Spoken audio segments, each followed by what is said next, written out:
Cody Williams, best and worst case scenarios. We're going to do a player comparison. We each have brought a player comp for the best version and worst version of Cody Williams. And we don't know what each other's are. We're going to try and convince each other that our comp is better than each other's. By the end of this video, we will have a consensus best and worst case player comparison for Cody Williams. Riley, why don't you kick us off here? What's your best case scenario comparison? So, in keeping with my belief in Cody Williams, I called him a potential all-star 5 years from now. I'm saying best case scenario is Paul George. And I know that's a lofty comparison to throw on somebody, but I kind of see it. They both have that smooth type of game.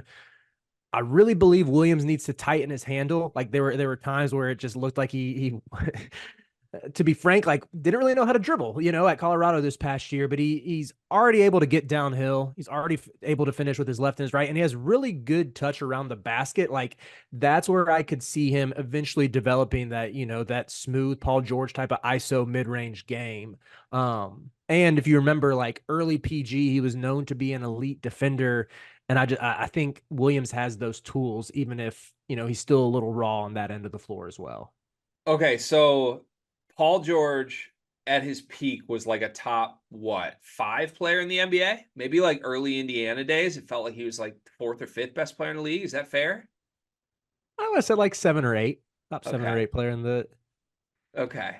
My only big issue is that I think there was like a world where Paul George was like in the MVP running, and I don't think I'm ever going to get there with Yeah. Cody Williams, but maybe. With him though, Stylistically, a lot.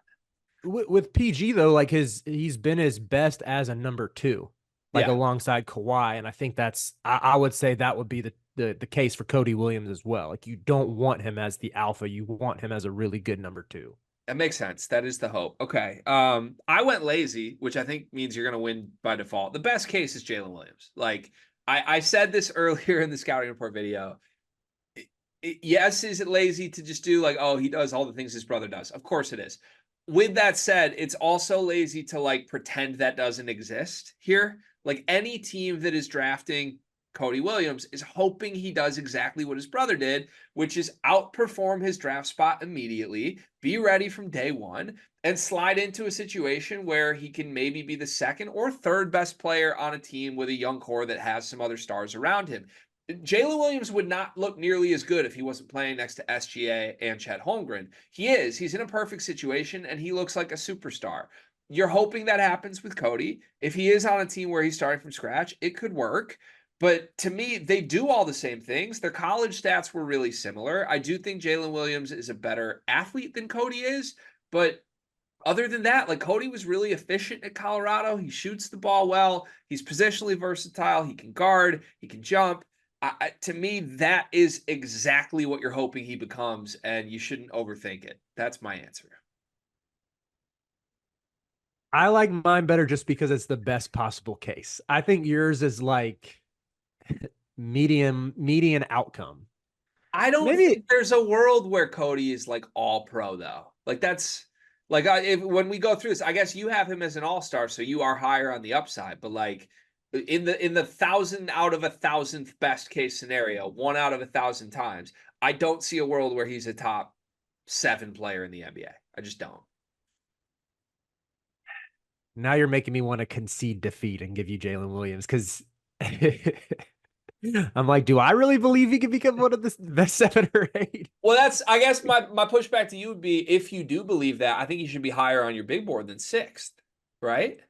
Yeah, I just think he's like the level of outcomes with him. I think there's more volatility in who he becomes because there is a chance that his handle never develops. There's a chance that he never Yeah. develops better agility and better footwork on defense and only relies on his length to be able to make up for it with blocks and steals and causing chaos that way. Like, Yeah. Would I he think have a good podcast? That might swing me towards should he be Paul George or not. I could see him having a good podcast. I've never heard him in an interview, but he sort of just, for some reason, just seeing a picture of him, I can envision a world where he's like chilling with, he's definitely like a hold the mic kind of podcaster. Because like every NBA player, they got to be holding their mic. I could see him doing that and being pretty entertaining. I think there's a non-zero chance that you are like the generic white guy who's just at every podcast Cody Williams records 5 years from now. It could happen. All right, we don't need to decide yet. Let's go to worst case comps. And you alluded to like there's a world where things don't happen here. So I'm very curious who you're going to say is his worst case comp. Yeah, I wanted to go again with the volatility, and this is why I have him seventh and not or sixth and not higher. I wanted to go with Wesley Awundu. You remember him, the toolsy wing at K State, who was I think he was a first rounder and then just disappeared 2 years later. I didn't go that low. I ended up settling on Dorian Finney-Smith as like a good defender, streaky shooter who can be a rotation piece for a playoff team. Which maybe even being like that actually probably gives him a higher floor than maybe even I believe, but yeah, a Woundu or someone like that felt too harsh, so I landed on Finney-Smith. I would agree that Owundu felt too harsh, so I'm glad you landed on Finney-Smith. I don't hate that. Yeah, I don't hate that at all. I'll give you my worst comp. I went for another Williams. How about Zaire Williams? So coming out of college, Zaire, it was like tools, right? It was like upside potential. Mm-hmm. He played for a bad college team. He was one and done in the Pac-12. And it was like, well, there's this tall, big, springy wing that's going to be able to do it all if he figures it out. And then he got to the league, and I would say he hasn't figured it out yet. He's still young enough that there's hope that he figures it out. But I believe Zaire Williams' best season right now has been like 8 points a game. And he's still going to be in a rotation. Like, I don't see a world where Cody Williams is just like ever not in the rotation. And that's how I feel about Zaire as well. But the shots aren't going in for Zaire, even though he has the shot. He's not a playmaker, even though he can play make. He's not a huge stocks guy, even though you believe in him as a defender. It's all still hypothetical. To me, that's very similar to what Cody's worst case path could be. I like my best case. I like your worst case because yeah, like Dorian Finney-Smith was being teased in trade ideas to the Lakers, who are very much still like trying to be a contender around Bron and AD.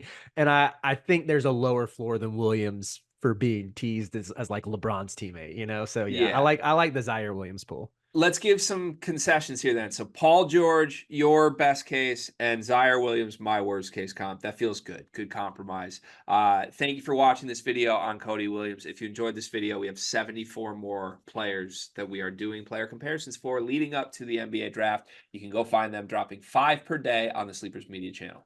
The NBA draft is coming up, and I've got something awesome for you. We are partnering with the people at NBA 2K Lab. NBA 2K is the best video game on earth. The people at 2K Lab are making some awesome stuff to make that game even more fun, and they just launched their 2024 NBA Draft Simulator, where you can find the official Sleepers Media big board. We ranked our top 75 players in this draft class. Me, Carter, Brian Ralph, Riley Davis. We did it together, and it is featured on the 2K Lab NBA Draft Simulator. You can take control of any team in the draft, play GM with just one click, and see our entire rankings before these videos even come out. Check out the link in the description of this video to try out the draft sim for yourself, and you can find more mini games at nba2klab.com/NBA-mini-games.